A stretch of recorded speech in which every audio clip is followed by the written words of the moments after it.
Hello everyone, welcome again on your YouTube channel Career Launcher Academy. So today we will discuss about valuation of goodwill and meaning of goodwill. तो आज हम क्या discuss करेंगे कि जब partnership firm के reconstitution होता है तो उस टाइम पर फर्म की गुडविल की वैल्यूएशन की जाती है। तो फर्म की गुडविल की वैल्यूएशन कैसे की जाएगी और गुडविल का मीनिंग क्या है, इसके बारे में डिस्कस करते हैं। हाँ जी, चलो करते हैं शुरू। तो सबसे पहले बात करते हैं what is the meaning of goodwill. Goodwill होती क्या है? गुडविल, जैसे आपने सभी ने सुना गुडविल यानी कि गुड नेम, क्योंकि किसी का नाम अच्छा है। जैसे आप किसी शॉप के बारे में सुनते हो कि किसी शॉप पे ज्यादा कस्टमर जाते हैं, क्यों जाते हैं? क्योंकि वो पुरानी शॉप है, उसकी गुडविल अच्छी है, उसका जो बिहेव है या जो उसका व्यवहार है वो काफी अच्छा है। इस वजह से जो कस्टमर है वो ज्यादातर उसी शॉप पे जाते हैं। तो उससे होगा क्या कि वो जो शॉप है उसके आसपास की जितनी भी शॉप हैं उनकी तुलना में, उनके कंपैरिजन में ज्यादा प्रॉफिट अर्न करती है। कि जितनी कैपिटल वो लगाते हैं और जितनी वो लगाता है वो उनकी तुलना में क्या होगा, ज्यादा रेट से प्रॉफिट अर्न करेगा। तो कैपिटल तो दोनों की एक ही है, लेकिन फिर भी एक फर्म जो है बाकी फर्मों से ज्यादा रेट से प्रॉफिट अर्न करती है। तो किस वजह से करती है, ऐसी क्या पावर है उसके पास कि जिस वजह से वो बाकी फर्मों की तुलना में एक्सेस या ज्यादा प्रॉफिट अर्न करती है। तो उसके उस चीज को, या वो जो चीज आपको दिखाई नहीं देती, वो एक हिडन फोर्स है। उस हिडन फोर्स को हम क्या बोलते हैं? गुडविल बोलते हैं। तो गुडविल का मीनिंग क्या है? गुडविल का मीनिंग है भाई, गुडविल होता है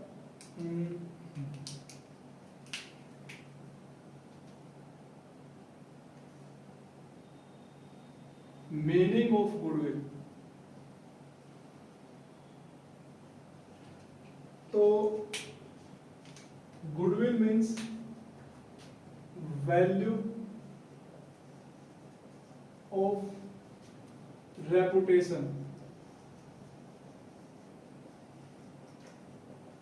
कि कोई बिजनेस है, उस बिजनेस की रेपुटेशन की वैल्यू लगाएंगे और वो रेपुटेशन क्या करेगी?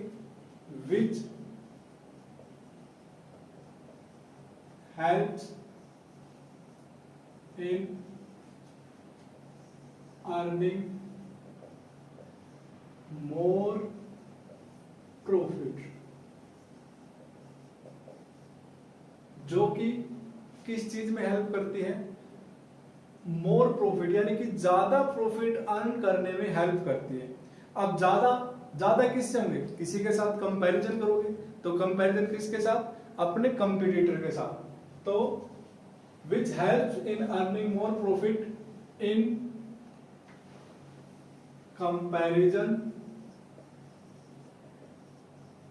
to our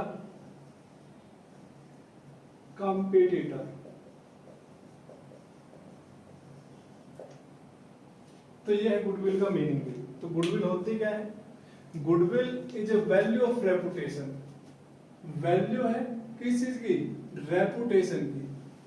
तो कोई बिजनेस अपना, उसकी बिजनेस की रेपुटेशन की वैल्यू है, और वो रेपुटेशन क्या काम करती है?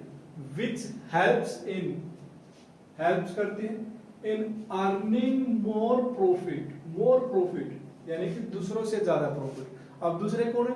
कि जो हमारे जैसा ही बिजनेस करते हैं, जो हमारे कंपटीटर हैं, जो उसी इंडस्ट्री में लगे हुए हैं जिस इंडस्ट्री में हमारी फर्म लगी हुई है।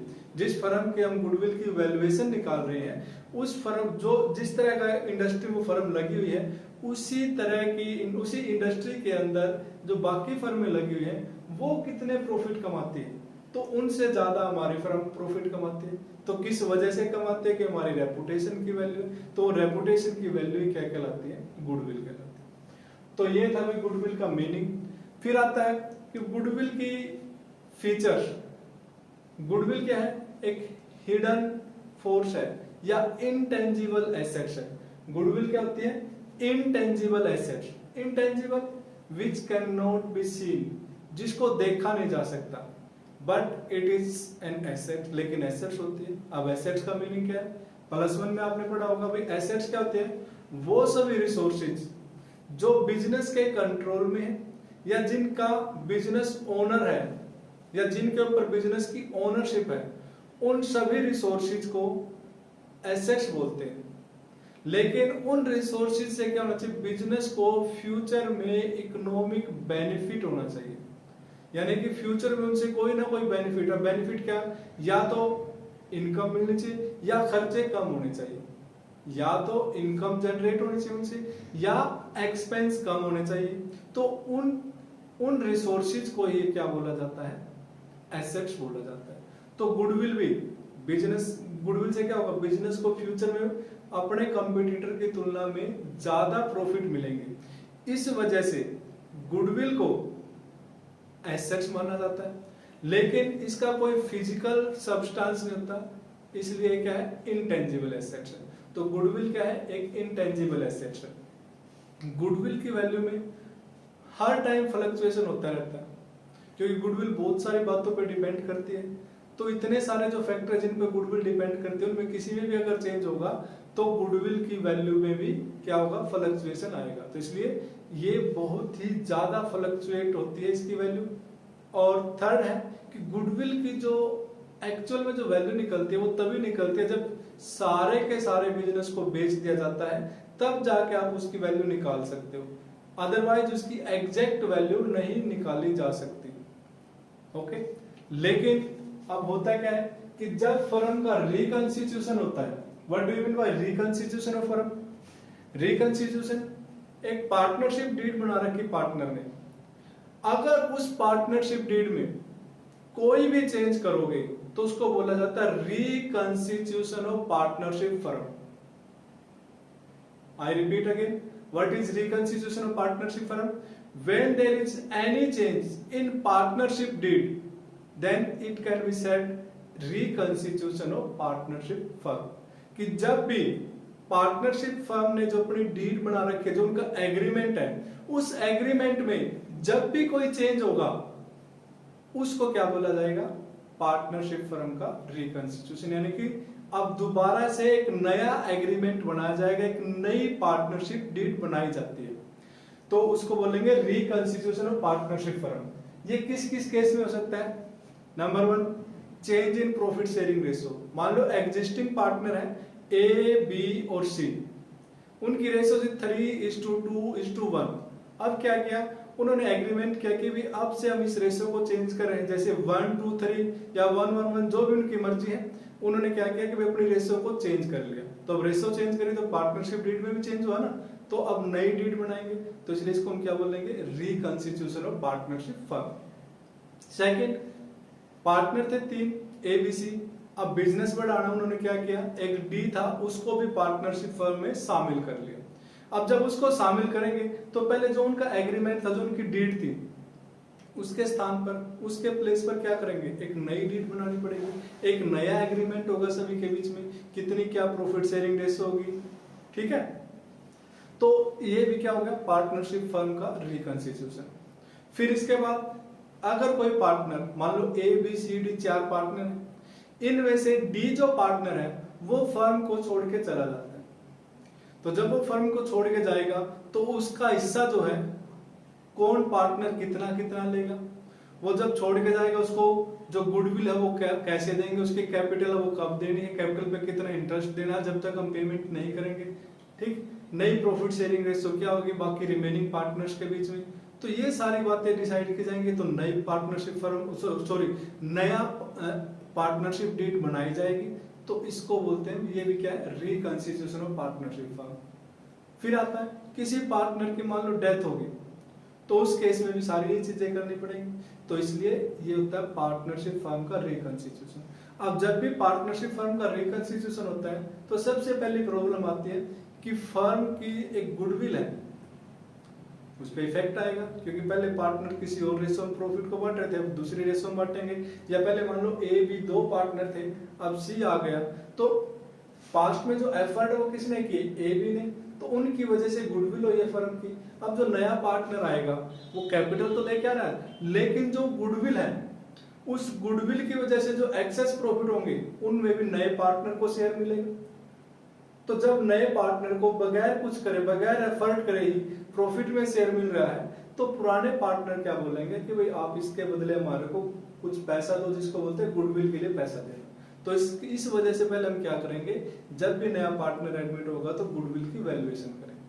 तो एडमिशन के टाइम पे, रिटायरमेंट के टाइम पे, या फर्म का रिकंस्टिट्यूशन बोल सकते हो आप सिर्फ, ठीक है। तो जब भी पार्टनरशिप फर्म का रिकंस्टिट्यूशन होगा तो वहां पर गुडविल की वैल्यूएशन करनी है। वैसे मैं बताऊं एग्जैक्ट वैल्यू इसकी नहीं लगा सकते हम, एक्चुअल वैल्यू तो इसकी तभी लगेगी जब पूरे फर्म के को बेच दिया जाएगा, बिजनेस को शट डाउन करके, और फर्म को जब सेल करते हैं हम, तो उस टाइम पर पार्टनरशिप फर्म की जो गुडविल है वो निकलती है। कैसे कि जितने में बिजनेस बेचा उसको बोलते हैं परचेज कंसीडरेशन, और minus net assets. Net assets क्या होती है कि हमारे पास पार्टनरशिप फर्म की जितनी भी एसेट्स हैं उन एसेट्स की मार्केट वैल्यू है, जितने एसेट्स बिकी, और उसमें से माइनस करेंगे जितनी लायबिलिटी पे की, तो इसको बोलेंगे नेट एसेट्स। तो मान लो नेट एसेट्स अपनी है 1 लाख की, और बिजनेस बिका अपना, मान लो परचेज कंसीडरेशन है 1,50,000, तो यानी कि 1 लाख के हमारे पास एसेट्स है, लेकिन खरीदने वाला उसको 1,50 में खरीद रहा है। इसका मतलब जो 50,000 आपको एक्स्ट्रा दे रहा है वो क्या चीज है, वो 50,000 क्या है, गुडविल है। तो उस टाइम पे ही गुडविल की एग्जैक्ट वैल्यू निकल सकती है, उसके अलावा किसी और टाइम पे नहीं निकल सकती। लेकिन जब भी रिकंस्टिट्यूशन होता है, अब बिजनेस को तो हम बंद नहीं कर रहे, तो उस टाइम पे हमें क्या करना पड़ता है, उस टाइम पर हम फर्म की गुडविल की वैल्यूएशन करते हैं। वैसे तो फर्म की गुडविल की वैल्यूएशन अलग अलग क्लासों में, लेकिन यहाँ पे सिर्फ मैं +2 लेवल के बारे में बात कर रहा हूँ कि +2 लेवल के अंदर गुडविल की वैल्यूएशन के कौन कौन से मेथड है और किस लेवल तक यहाँ पे पूछा जाता है। तो यहाँ पर 3 मेथड बताए गए। पार्टनरशिप फर्म के रिकंस्टिट्यूशन के टाइम पर फर्म की जब गुडविल की वैल्यूएशन की जाती है तो वहां पर 3 मेथड बताए गए हैं। फर्स्ट मेथड है average profit method, second method है जी सुपर प्रॉफिट मेथड, और थर्ड है कैपिटलाइजेशन। फिर कैपिटलाइजेशन के आगे 2 पार्ट है, ठीक है। तो average profit method, average profit method कोई मेथड ही नहीं है वैसे तो, वास्तव में सही मेथड तो जो है सुपर प्रॉफिट मेथड है। अभी मैं इसके बारे में बताऊंगा, पहले भी सुपर प्रॉफिट होता क्या है। सुपर प्रॉफिट बाद में बात करेंगे भाई एवरेज प्रॉफिट मेथड की और कैपिटलाइजेशन की, पहले हम बात करते हैं सुपर प्रॉफिट की, क्योंकि जो गुडविल का मीनिंग है वो यही है सारा। तो गुडविल का मीनिंग आपको क्या बताया था, किसी भी बिजनेस की रेपुटेशन की वो वैल्यू जिसकी वजह से हमारी फर्म या वो फर्म उस इंडस्ट्री में लगी हुई बाकी फर्मों से एक्सेस प्रॉफिट अर्न करती है, उसी को क्या बोलते हैं, गुडविल बोलते हैं। तो पहली बात क्या है कि भाई एक्सेस प्रॉफिट निकालेंगे। एक्सेस प्रॉफिट को हम क्या बोलते हैं, सुपर प्रॉफिट।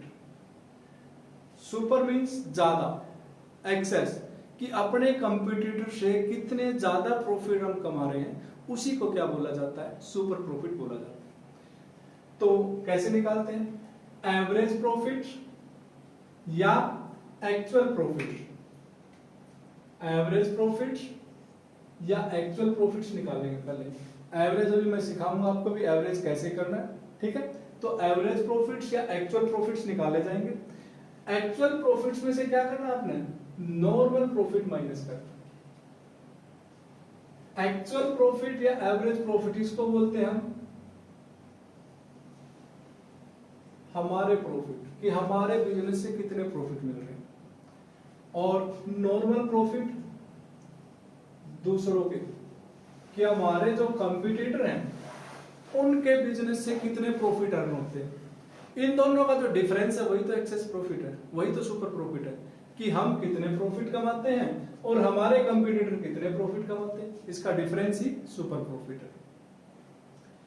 फिर है जी जो कंपटीटर प्रॉफिट कमाते हैं यानी कि नॉर्मल प्रॉफिट, वो कैसे निकालेंगे, तो उसका तरीका है जी capital employed into normal rate of return, कि बिजनेस के अंदर कितनी कैपिटल लगा रखी है और उस पे नॉर्मल रेट से अगर हम प्रॉफिट कमाते तो कितने प्रॉफिट कमाते, उसी को बोला जाता है नॉर्मल प्रॉफिट।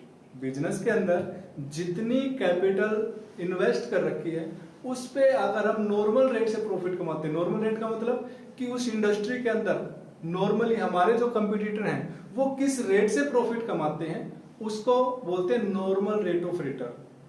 तो अगर हम भी उसी रेट से प्रॉफिट कमाते हैं तो कितने प्रॉफिट होते हैं हमारे, तो हो गए उनको बोलते हैं नॉर्मल प्रॉफिट। अब नॉर्मल प्रॉफिट्स निकालने के लिए किस चीज की रिक्वायरमेंट पड़ी भाई, कैपिटल एम्प्लॉयड। तो व्हाट इज कैपिटल एम्प्लॉयड, तो कैपिटल एम्प्लॉयड कि बिजनेस के अंदर कितनी कैपिटल लगा रखी है, कितनी कैपिटल इन्वेस्ट कर रखी है, उसको बोलते हैं कैपिटल एम्प्लॉयड।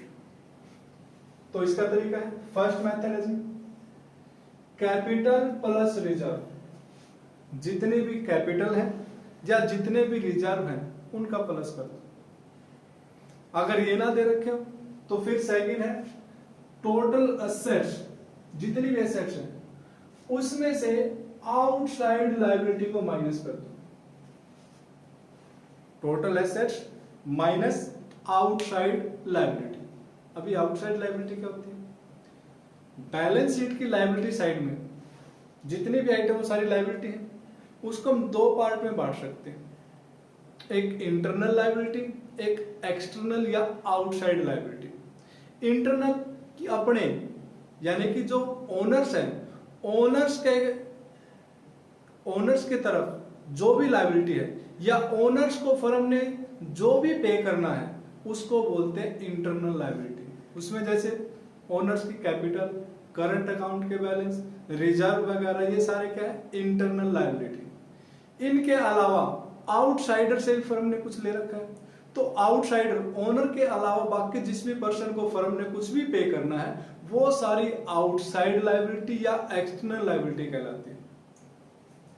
तो कैपिटल एम्प्लॉयड क्या है, एसेट्स माइनस आउटसाइड लायबिलिटी। तो इनमें से कोई भी मेथड आपका लग सकता है, उससे कैपिटल एम्प्लॉयड निकल के आएगी। फिर कैपिटल एम्प्लॉयड निकलने के बाद आप उसको नॉर्मल रेट ऑफ रिटर्न से मल्टीप्लाई करेंगे। अब कई बार क्या है, जो नॉर्मल रेट ऑफ रिटर्न है ना, क्वेश्चन में मोस्टली गिवन होगा। कुछ परसेंटेज ऐसे केस मिलेंगे जहां पर normal rate of return question में गिवन नहीं मिलेगी। तो फिर आपने क्या करना है, वहां पे आपको कुछ ना कुछ हिंट देगा। कैसे, आपको बताएगा कि अगर एक तो तरीका क्या होगा कि हमारे जैसा बिजनेस करने वाले या इंडस्ट्री में बाकी जो फर्में लगी हुई हैं उनकी रेट ऑफ रिटर्न बताएगा आपको, जैसे 10%, तो वही क्या है नॉर्मल रेट ऑफ रिटर्न। क्योंकि मैंने अभी बताया नॉर्मल रेट ऑफ रिटर्न क्या है कि हमारे कंपटीटर किस रेट ऑफ रिटर्न से प्रॉफिट अर्न करते हैं उसको नॉर्मल रेट ऑफ रिटर्न बोलते हैं। या जिस इंडस्ट्री में अपनी फर्म लगी हुई है उस इंडस्ट्री की एवरेज सभी फर्मों की रेट ऑफ रिटर्न कितनी है उसको नॉर्मल रेट ऑफ रिटर्न बोलते हैं। दूसरा तरीका बता सकता है कि भाई रिस्क फ्री इन्वेस्टमेंट में अगर आप इन्वेस्ट करते तो वहां से कितना रिटर्न मिलता है। जैसे बोलते हैं बैंक में अगर डिपॉजिट करा दिया जाए तो इतने % रिटर्न मिलेगी, इतने % इंटरेस्ट मिलेगा। लेकिन हम बिजनेस करते तो उसके लिए क्या, उसमें रिस्क प्रीमियम और जोड़ेंगे। तो मान लो आपको क्वेश्चन में बोलेगा कि भाई अगर हम बैंक में डिपॉजिट कराते हैं तो 10% इंटरेस्ट मिलता है, और अब बिजनेस करेंगे तो क्या रिस्क बढ़ गया ना, तो उसके लिए रिस्क के लिए और रिटर्न जोड़ जाएगी उसमें, तो रिस्क प्रीमियम बोला जाएगा। मान लो 2% या 3%, तो मान लो भाई 3% रिस्क प्रीमियम है, तो नॉर्मल रेट ऑफ रिटर्न क्या होगी, risk free return plus risk premium, दोनों को जोड़ दो, ये क्या आ जाएगी आपकी नॉर्मल रेट ऑफ रिटर्न। ठीक है, तो नॉर्मल रेट ऑफ रिटर्न आ गई, सुपर प्रॉफिट। अब बात करते हैं गुडविल। गुडविल कैसे होगी, गुडविल की वैल्यू कैसे लगाएंगे। अब जितने भी टोटल सुपर प्रॉफिट अपने को मिलने हैं उन सब का टोटल कर लो। फ्यूचर में जैसे आज के दिन गुडविल की वैल्यू करें तो फ्यूचर में कितने सुपर प्रॉफिट मिलने हैं, सुपर यानी कि अपने कंपटीटर से कितने ज्यादा टोटल प्रॉफिट मिले उन सब का टोटल कर लिया, उसको क्या बोलते हैं गुडविल बोलते हैं। अब यहां पर आप क्या करोगे, क्वेश्चन के अंदर आपको 1 साल का ही डाटा दे रखा होगा, तो 1 साल के सुपर प्रॉफिट निकालना, और फिर एक वर्ड लिख रखा होगा NYP। NYP का मतलब नंबर्स ऑफ ईयर परचेज, कि यानी कि जो ये सुपर प्रॉफिट है ये कितने साल तक मिल सकता है। ये प्रेडिक्शन की जाती है, ये अनुमान लगाया जाता है कि फ्यूचर में ये जो सुपर प्रॉफिट हम निकाल रहे हैं इस साल ये कितने साल तक मिल सकता है, तो उतने साल से मल्टीप्लाई कर दिया, तो क्या आएगा कि गुडविल की वैल्यू निकल के आएगी। तो ये था भाई सुपर प्रॉफिट मेथड गुडविल की वैल्यू निकालने का। आई होप आप सभी को इसके बारे में क्लियर हुआ होगा।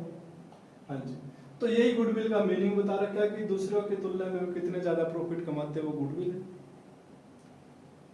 अब एक साथ के साथ एक और मेथड कर लेते हैं सुपर प्रॉफिट से रिलेटेड ही, कैपिटलाइजेशन मेथड। कैपिटलाइजेशन मेथड में दो मेथड है, capitalisation of average profit and capitalisation super profit. तो बात करते हैं कैपिटलाइजेशन ऑफ सुपर प्रॉफिट। तो यहाँ पे गुडविल निकालने का तरीका क्या है, goodwill is equal to super profit into 100 divide by normal rate of return. यानी कि ये देखते हैं कि नॉर्मल रेट ऑफ रिटर्न से अगर हम जितने सुपर प्रॉफिट कमाते हैं और नॉर्मल रेट ऑफ रिटर्न से इसको कमाने के लिए कितने पैसे, कितनी पूंजी, कितने अमाउंट की रिक्वायरमेंट होती है, वो अमाउंट हम निकालते हैं और उसी को क्या बोलते हैं, गुडविल बोलते हैं। तो goodwill is equal to super profit into 100 divide by normal rate of return. तो दो मेथड हो गए आपके भाई, super profit method and capitalisation of super profit method. अब इसके बाद बात करते हैं एवरेज प्रॉफिट मेथड की। तो एवरेज प्रॉफिट मेथड के द्वारा गुडविल निकालने का तरीका क्या है, goodwill is equal to average profit into NYP, number of year purchase. तो नंबर ऑफ ईयर परचेज तो वही चीज यहाँ पर भी आपको क्वेश्चन में मोस्टली गिवन होगा कि ये जो एवरेज प्रॉफिट्स हैं इस फर्म को कितने साल तक मिल सकते हैं। अब यहाँ पे क्या जूम कर लिया इन्होंने कि जितने भी एवरेज प्रॉफिट है वो सारे सुपर प्रॉफिट है। तो इन्होंने एज्यूम कर लिया कि भी जो नॉर्मल प्रॉफिट है वो जीरो है। हालांकि ऐसा रियल में होता नहीं। ये कब होता है, मोस्टली होता है सिर्फ कब, कि जब नया नया बिजनेस स्टार्ट किया जाता है, जब बिगिनिंग होती है बिजनेस की, तो बिगिनिंग के अंदर बिजनेस को प्रॉफिट नहीं हो सकते 2-3 साल तक। तो वहां पर वो सिर्फ क्या करते हैं कि भाई हमारे खर्चे भी पूरे हो जाए, तब भी क्या माना जाएगा कि बिजनेस अच्छा चल रहा है। ठीक है, कि स्टार्टिंग के 2 और 3 इयर्स के अंदर कि बिजनेस के सिर्फ एक्सपेंस को पूरा कर लिया जाए, जो डेली रनिंग के एक्सपेंस है अगर वो पूरे हो जाए, तब भी क्या मानते हैं बिजनेस ठीक चला हुआ है। तो स्टार्टिंग के अंदर क्या होगा कि जो आपका नॉर्मल प्रॉफिट है वो क्या है, जीरो है। तो हम ये मान के चले भाई हमें कुछ नहीं कमाना, तो जो भी है इसका मतलब नॉर्मल को प्रॉफिट क्या मान लिया, जीरो। तो जितना भी उससे ऊपर कमाएंगे वो सारा का सारा क्या मान लिया जाता है, सुपर प्रॉफिट ही मान लिया जाता है। ठीक है, तो वो सारा क्या हो जाएगा आपका सुपर प्रॉफिट। तो इसलिए यहाँ पर जो गुडविल की वैल्यूएशन करेंगे क्या है, average profit into number of year purchase. तो मेथड तो आपको करना है क्योंकि आपके सिलेबस के अंदर है, तो क्वेश्चन तो आएंगे इससे रिलेटेड आपके। हाँ जी, तो अब बात करते हैं भी एवरेज प्रॉफिट्स निकालने की। एवरेज प्रॉफिट्स कैसे निकाले जाएंगे, how to find out average profit. तो एवरेज करने से पहले हमें कुछ जो पॉइंट है, कुछ बातें हैं, उनको कंसीडर करना पड़ेगा। क्या क्या है, नंबर 1 फर्स्ट है जी रेक्टिफिकेशन ऑफ एरर, कि कोई अगर एरर है ना, क्योंकि एवरेज कैसे होगा, पिछले कुछ सालों के प्रॉफिट्स दे रखे होंगे, उनके बेस पे आप एवरेज प्रॉफिट्स निकाल रहे हो। क्योंकि सीधी बात है कि जब फ्यूचर के बारे में प्रेडिक्शन करना है तो कैसे करोगे, क्योंकि फ्यूचर इज अनसर्टेन, तो उसको आप सर्टेन करने की कोशिश करते हो। तो किसके बेस पे करोगे, पास्ट के जो प्रॉफिट्स हैं, पास्ट ईयर का जो आपका एक्सपीरियंस है उसी के बेस पे तो बताओगे आप। तो इसलिए पास्ट ईयर के जो प्रॉफिट्स हैं उन्हीं को बेस लेके चलते हैं। लेकिन जो आपके पास्ट ईयर के प्रॉफिट हैं, फ्यूचर में, पास्ट में कुछ और सिचुएशन थी, फ्यूचर में कुछ और सिचुएशन हो सकती है, तो जो सिचुएशन चेंज होगी उनके हिसाब से ही हमें क्या करना पड़ेगा, अपने जो प्रॉफिट हैं उनमें कुछ एडजस्टमेंट करनी पड़ेगी।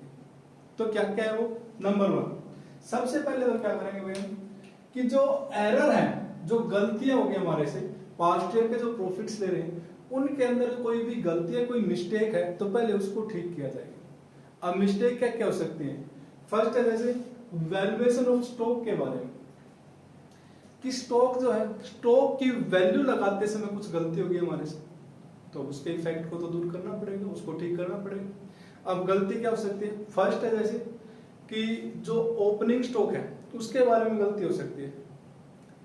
Opening stock is over valued, क्योंकि किसी ईयर में जो पास्ट ईयर के आपके प्रॉफिट्स हैं जिनके बेस पे आपने एवरेज प्रॉफिट्स निकालना है, तो उनमें किसी एक साल में बोल दिया कि opening stock was over valued, उसकी वैल्यू ज्यादा लगा रखी थी, यानी कि मान लो उसकी एग्जैक्ट वैल्यू थी 20,000, लेकिन उसको कहते हैं it is over valued bye 5,000, यानी कि उसकी वैल्यू कितनी लगा दी 25,000।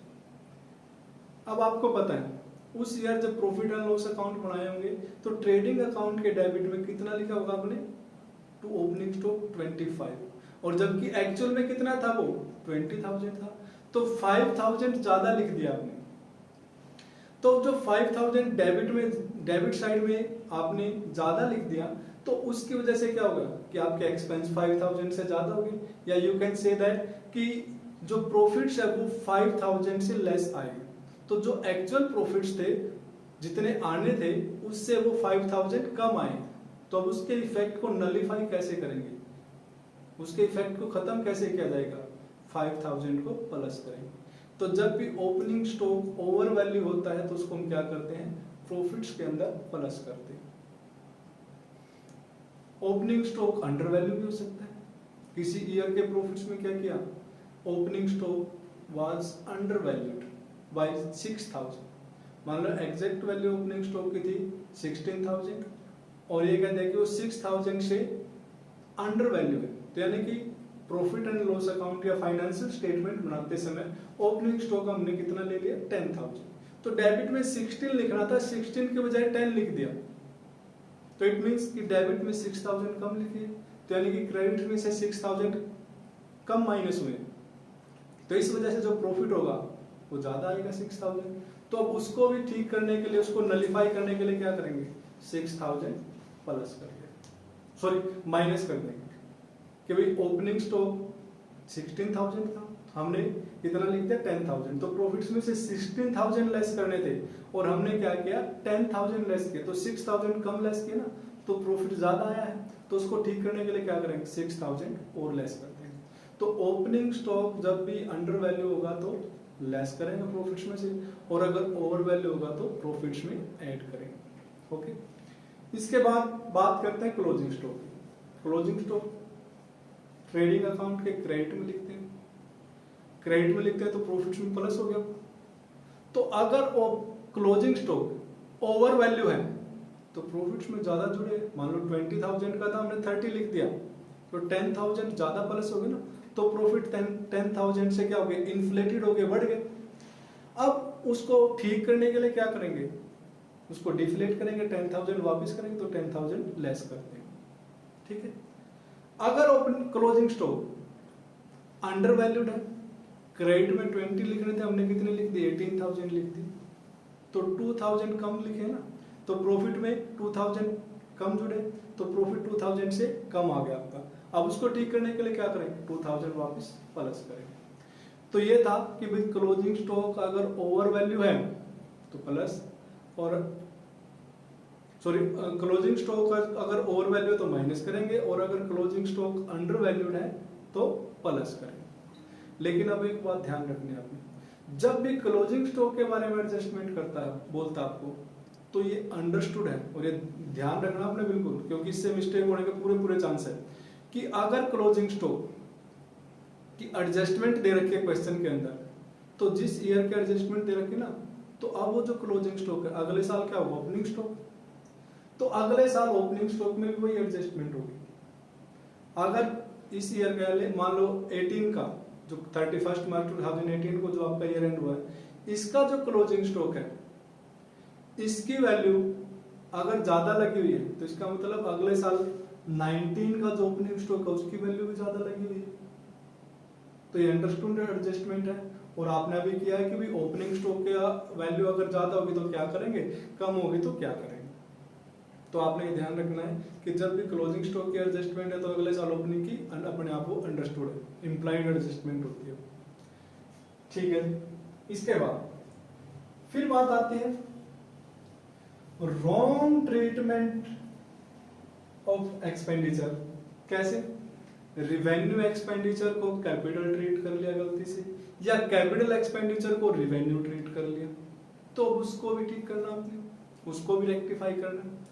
जैसे हमने क्या किया, एक रिपेयर कराई थी पास्ट ईयर में, मान लो 2017 में एक रिपेयर कराई, और जो रिपेयर कराई उस रिपेयर का जो एक्सपेंस था वो रिवेन्यू नेचर का मान के प्रॉफिट एंड लॉस में डाल दिया, क्योंकि रिवेन्यू नेचर के जितने भी एक्सपेंस है प्रॉफिट एंड लॉस में आते हैं और प्रॉफिट में से माइनस कर देते हैं उसको।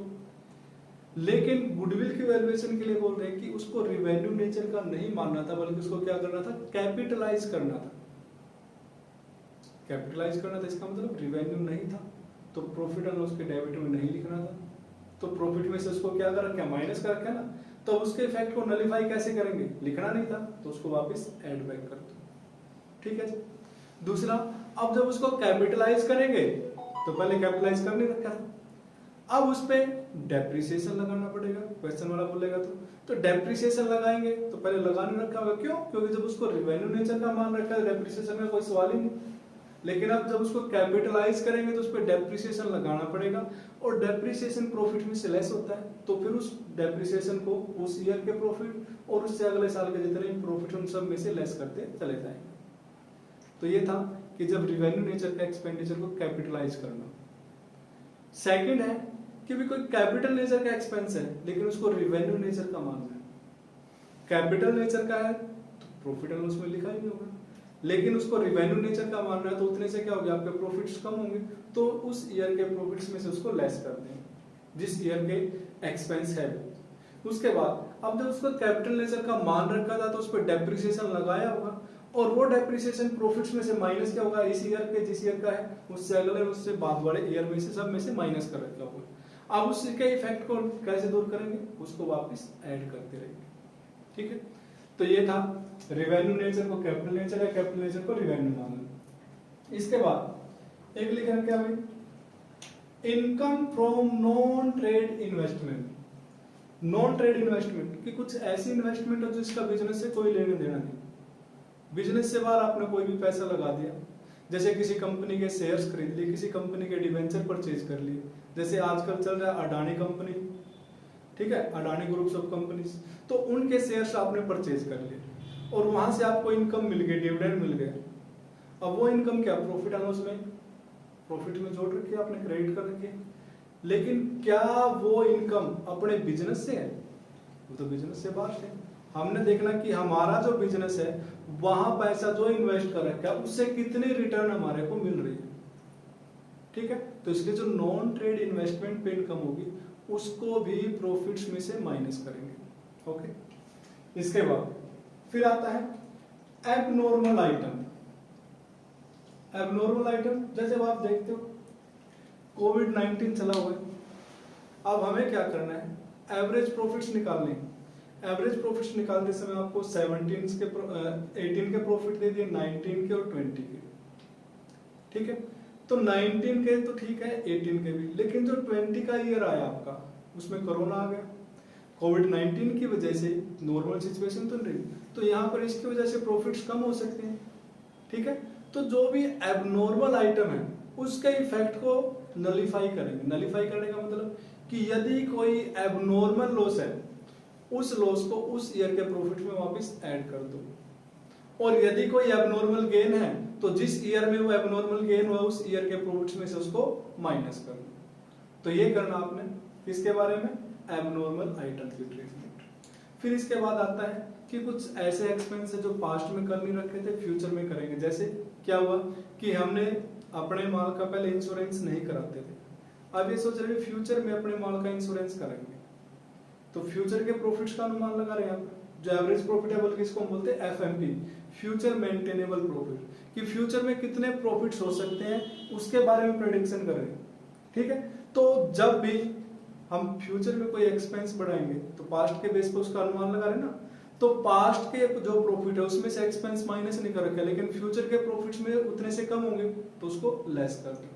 कि ऐसा कोई एक्सपेंस जो पास्ट में नहीं कर रहे थे लेकिन फ्यूचर में करना पड़ेगा तो उसको क्या करेंगे, प्रॉफिट्स में से माइनस कर देंगे, एवरेज प्रॉफिट्स में से। ऐसे कोई ऐसा एक्सपेंस है जो पास्ट में तो करते थे हम, फ्यूचर में नहीं करना पड़ेगा, उसकी वजह से फ्यूचर की इनकम बढ़ेगी, फ्यूचर के प्रॉफिट्स बढ़ेंगे, एफएमपी बढ़ेगा, तो इसलिए एवरेज प्रॉफिट्स में से उसको क्या करेंगे, प्लस कर देंगे। ठीक है, फिर बात करते हैं इनकम की, कि कोई ऐसी इनकम थी पास्ट में तो मिलती थी, फ्यूचर में नहीं मिलती वो, अब फ्यूचर में नहीं मिलेगी, ऐसी संभावना है कि फ्यूचर में वो इनकम नहीं मिलेगी आपको। तो पास्ट में मिली थी तो पास्ट के प्रॉफिट्स में प्लस है। अब उसके इफेक्ट को क्या करेंगे, फ्यूचर में तो मिल नहीं सकती तो फ्यूचर के प्रॉफिट्स भी उतने से कम करते हैं। दूसरा एग्जांपल कि पास्ट में कोई इनकम नहीं मिल रही थी लेकिन फ्यूचर में मिलने की संभावना है, तो फ्यूचर के प्रॉफिट्स इंक्रीज होंगे तो उसको प्लस करते हैं। ठीक है जी, तो ये था एवरेज प्रॉफिट्स निकालते समय आपने कुछ एडजस्टमेंट करनी। फिर बात आती है भी एवरेज प्रॉफिट्स कैसे निकाले जाएंगे।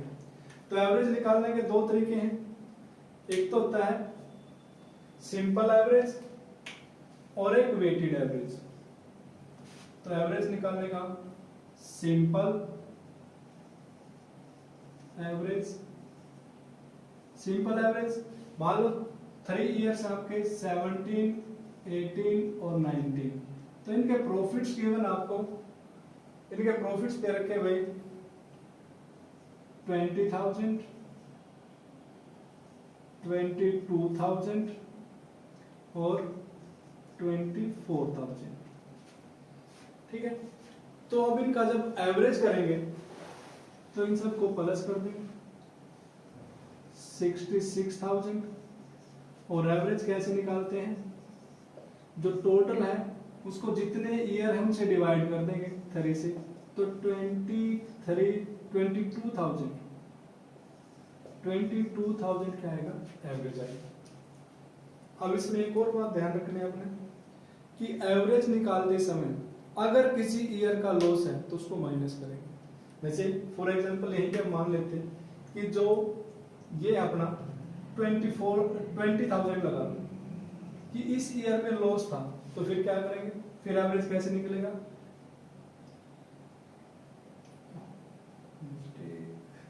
हाँ जी दोबारा देखो भाई, एवरेज निकालते समय टोटल में गलती हो गई थी थोड़ी, 6,000 और ठीक था ठीक।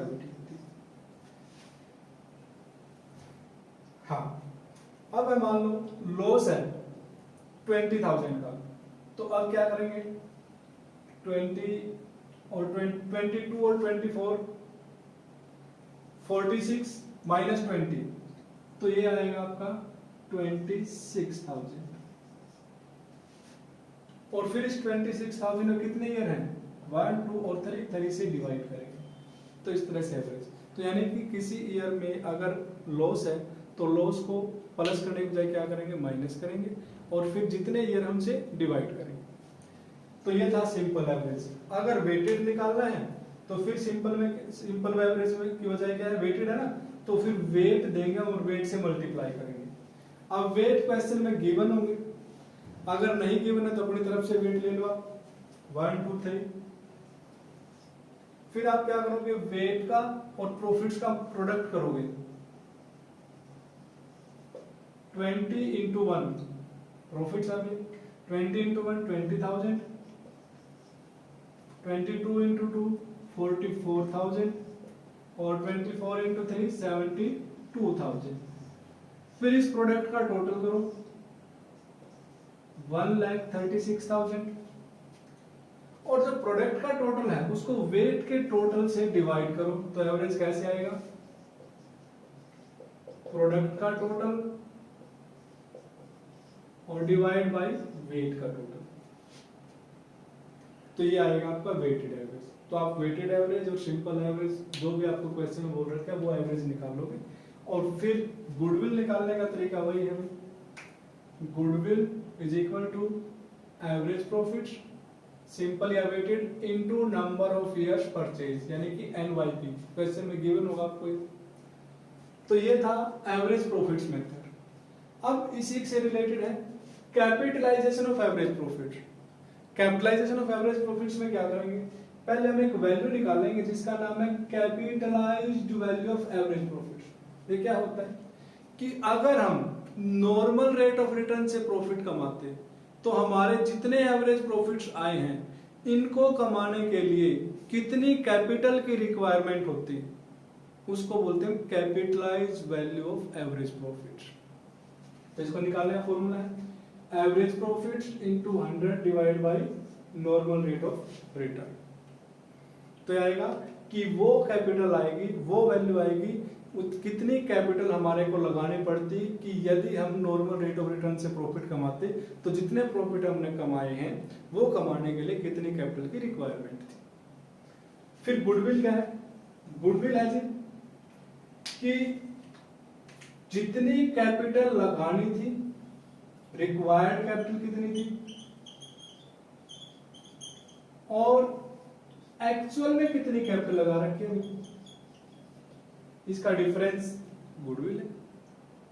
कि भाई हमारे को ये एवरेज प्रॉफिट अगर नॉर्मल रेट से कमाने होते तो इतनी कैपिटल की रिक्वायरमेंट थी, लेकिन वास्तव में हमने कितनी कैपिटल लगा रखी है, इन दोनों का डिफरेंस क्या है? इसका मतलब जो एक्सेस हमारे पास लगा हुआ है, जो दिखाई नहीं दे रहा, वो क्या चीज है?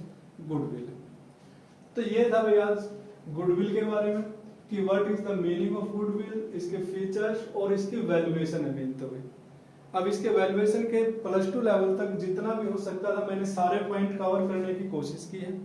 आप इसके न्यूमेरिकल क्वेश्चन की ट्राई करना और आई होप आप सभी के सभी न्यूमेरिकल क्वेश्चन आराम से कर पाओगे अगर आप इस वीडियो को ध्यान से देखोगे। तो आज की क्लास में इतना ही था। Thank you for watching. Thank you.